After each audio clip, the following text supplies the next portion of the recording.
वो कहने लगी, कम ज़र्फ हमारे आगे ज़ुबान चलाती है। तेज ज़ुबान खींचकर मुंह से निकाल कर बाहर फेंक दूंगी तुम्हें। मैं तुम्हें इस घर में कभी भी बहू की हैसियत से कबूल नहीं करूंगी।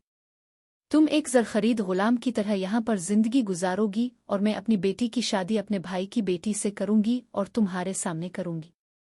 आयशा कहने लगी, मुझे कोई एतराज़ नहीं। अब जहाँ चाहें अपनी बेटी की शादी कर सकती है। बड़ी बेगम कहने लगी, जाओ किचन में। आज के बाद सारे मुलाजमीन का खाना और घर के अफराद का खाना तुम अकेले पकाओगी और कोई भी तुम्हारी मदद नहीं करेगा। आयशा खामोशी से किचन में चली गई। सबके लिए खाना बनाने लगी। पूरा दिन इसका किचन में गुजरा क्योंकि सारे काम इसी ने किए थे। बड़ी बेगम तैमूर से भी कह चुकी थीं कि ये लड़की तुम्हारी पसंद की नहीं है, ना ही तुम्हें इससे मोहब्बत है। इसलिए हम जैसा चाहें उसके साथ सुलूक करेंगे और तुम दूसरी शादी भी जरूर करोगे, वो भी मेरी भतीजी के साथ। तैमूर ने कोई जवाब नहीं दिया।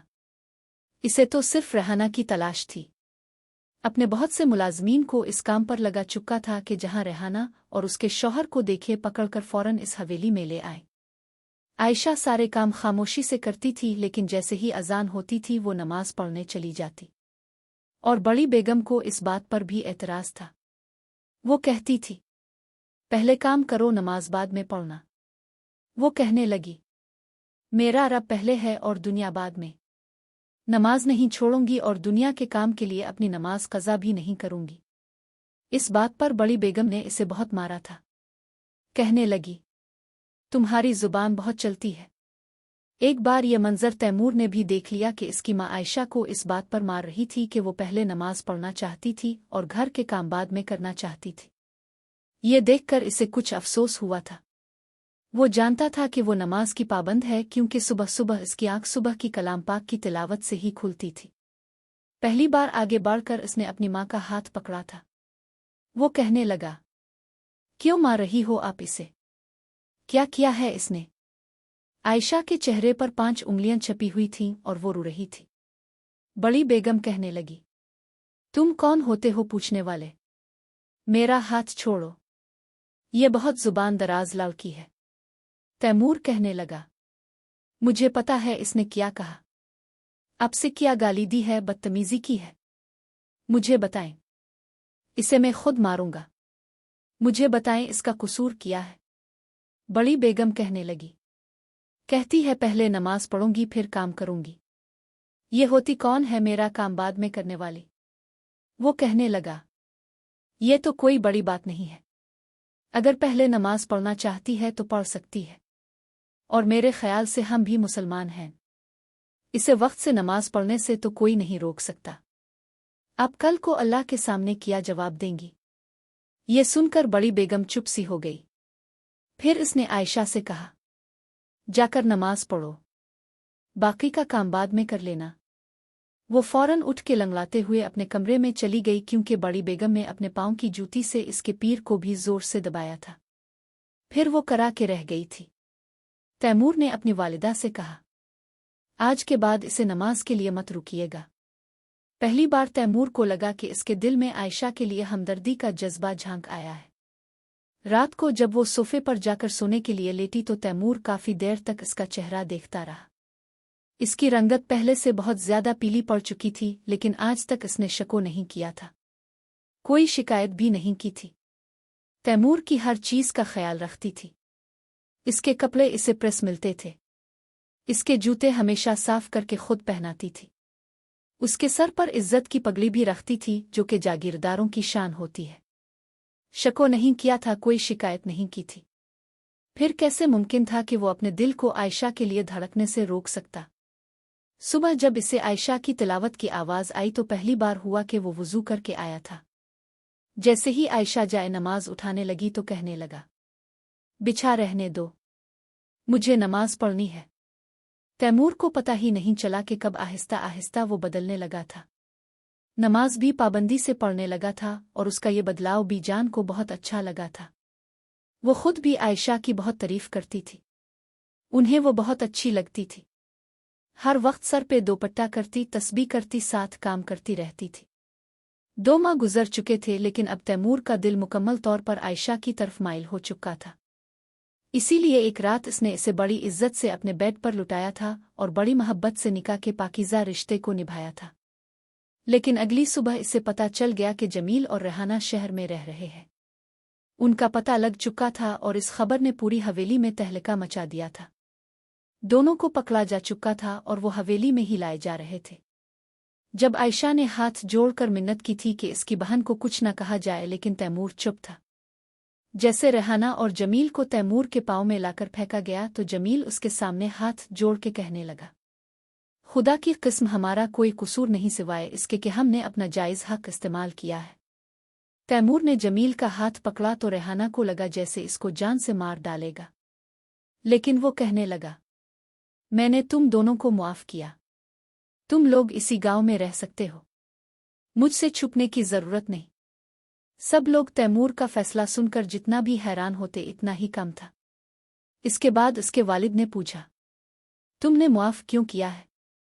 वो कहने लगा, मेरी किस्मत में आयशा थी बाबा जान, और पता नहीं मेरी कौन सी नेकी का सिला मुझे आयशा की सूरत में मिला है, जिसकी खिदमत ने, मोहब्बत ने और दीनदारी ने मुझे बिल्कुल बदल के रख दिया।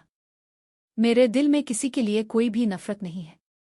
मैं समझ गया हूं कि रिश्ते जबरना मुसल्लत नहीं किए जाते। जो किस्मत में होता है वही हमारे लिए बेहतर होता है, और आयशा मेरे लिए हर लिहाज से बेहतर है। The end. वो कहने लगी, कम ज़र्फ हमारे आगे ज़ुबान चलाती है, तेज़ ज़ुबान खींचकर मुंह से निकाल कर बाहर फेंक दूंगी तुम्हें। मैं तुम्हें इस घर में कभी भी बहू की हैसियत से कबूल नहीं करूंगी।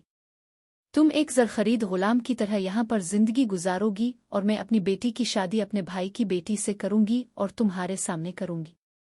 आयशा कहने लगी, मुझे कोई एतराज़ नहीं, अब जहाँ चाहिए अपनी बेटी की शादी कर सकती है।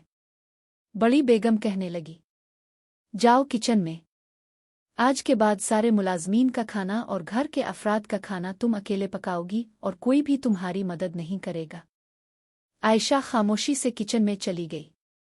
सबके लिए खाना बनाने लगी। पूरा दिन इसका किचन में गुजरा क्योंकि सारे काम इसी ने किए थे। बड़ी बेगम तैमूर से भी कह चुकी थीं कि ये लड़की तुम्हारी पसंद की नहीं है, ना ही तुम्हें इससे मोहब्बत है, इसलिए हम जैसा चाहें उसके साथ सलूक करेंगे और तुम दूसरी शादी भी ज़रूर करोगे, वो भी मेरी भतीजी के साथ। तैमूर ने कोई जवाब नहीं दिया। इसे तो सिर्फ रेहाना की तलाश थी। अपने बहुत से मुलाजमीन को इस काम पर लगा चुका था कि जहां रेहाना और उसके शौहर को देखे पकड़कर फौरन इस हवेली में ले आए। आयशा सारे काम खामोशी से करती थी, लेकिन जैसे ही अजान होती थी वो नमाज पढ़ने चली जाती, और बड़ी बेगम को इस बात पर भी एतराज़ था। वो कहती थी, पहले काम करो, नमाज बाद में पढ़ना। वो कहने लगी, मेरा रब पहले है और दुनिया बाद में। नमाज नहीं छोड़ूंगी और दुनिया के काम के लिए अपनी नमाज कज़ा भी नहीं करूंगी। इस बात पर बड़ी बेगम ने इसे बहुत मारा था। कहने लगी, तुम्हारी जुबान बहुत चलती है। एक बार ये मंजर तैमूर ने भी देख लिया कि इसकी माँ आयशा को इस बात पर मार रही थी कि वो पहले नमाज पढ़ना चाहती थी और घर के काम बाद में करना चाहती थी। ये देखकर इसे कुछ अफसोस हुआ था। वो जानता था कि वो नमाज की पाबंद है, क्योंकि सुबह सुबह इसकी आंख सुबह की कलाम पाक की तिलावत से ही खुलती थी। पहली बार आगे बढ़कर इसने अपनी माँ का हाथ पकड़ा था। वो कहने लगा, क्यों मार रही हो आप इसे? क्या किया है इसने?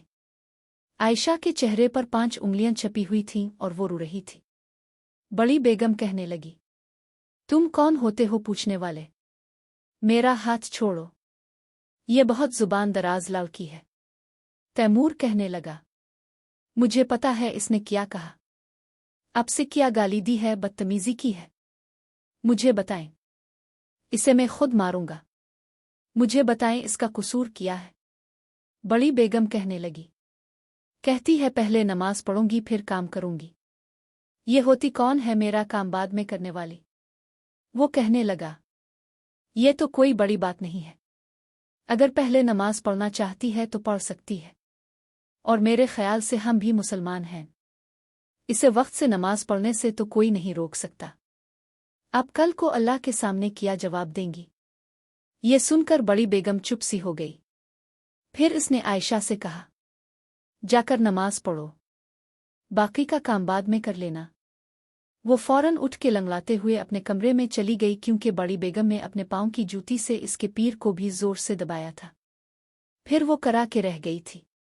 तैमूर ने अपनी वालिदा से कहा, आज के बाद इसे नमाज के लिए मत रुकिएगा। पहली बार तैमूर को लगा कि इसके दिल में आयशा के लिए हमदर्दी का जज्बा झांक आया है। रात को जब वो सोफे पर जाकर सोने के लिए लेटी तो तैमूर काफी देर तक इसका चेहरा देखता रहा। इसकी रंगत पहले से बहुत ज्यादा पीली पड़ चुकी थी, लेकिन आज तक इसने शको नहीं किया था, कोई शिकायत भी नहीं की थी। तैमूर की हर चीज का ख्याल रखती थी।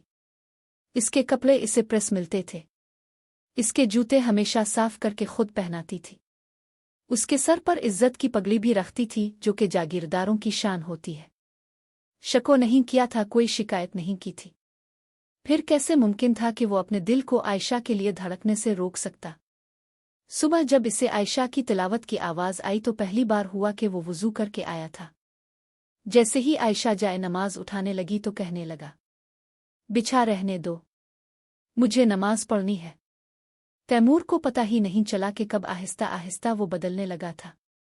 नमाज भी पाबंदी से पढ़ने लगा था और उसका ये बदलाव बीजान को बहुत अच्छा लगा था। वो खुद भी आयशा की बहुत तारीफ करती थी, उन्हें वो बहुत अच्छी लगती थी। हर वक्त सर पे दोपट्टा करती, तस्बीह करती, साथ काम करती रहती थी।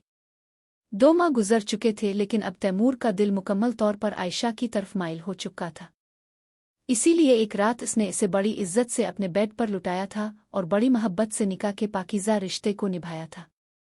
लेकिन अगली सुबह इसे पता चल गया कि जमील और रेहाना शहर में रह रहे हैं। उनका पता लग चुका था और इस खबर ने पूरी हवेली में तहलका मचा दिया था। दोनों को पकड़ा जा चुका था और वो हवेली में ही लाए जा रहे थे। जब आयशा ने हाथ जोड़कर मिन्नत की थी कि इसकी बहन को कुछ न कहा जाए, लेकिन तैमूर चुप था। जैसे रेहाना और जमील को तैमूर के पाँव में लाकर फेंका गया तो जमील उसके सामने हाथ जोड़ के कहने लगा, खुदा की किस्म, हमारा कोई कसूर नहीं सिवाय इसके कि हमने अपना जायज़ हक इस्तेमाल किया है। तैमूर ने जमील का हाथ पकड़ा तो रेहाना को लगा जैसे इसको जान से मार डालेगा, लेकिन वो कहने लगा, मैंने तुम दोनों को मुआफ़ किया। तुम लोग इसी गांव में रह सकते हो, मुझसे छुपने की जरूरत नहीं। सब लोग तैमूर का फैसला सुनकर जितना भी हैरान होते इतना ही कम था। इसके बाद उसके वालिद ने पूछा, तुमने मुआफ़ क्यों किया है? वो कहने लगा, मेरी किस्मत में आयशा थी बाबा जान, और पता नहीं मेरी कौन सी नेकी का सिला मुझे आयशा की सूरत में मिला है, जिसकी खिदमत ने, मोहब्बत ने और दीनदारी ने मुझे बिल्कुल बदल के रख दिया। मेरे दिल में किसी के लिए कोई भी नफरत नहीं है। मैं समझ गया हूं कि रिश्ते जबरना मुसल्लत नहीं किए जाते। जो किस्मत में होता है वही हमारे लिए बेहतर होता है, और आयशा मेरे लिए हर लिहाज से बेहतर है। The end.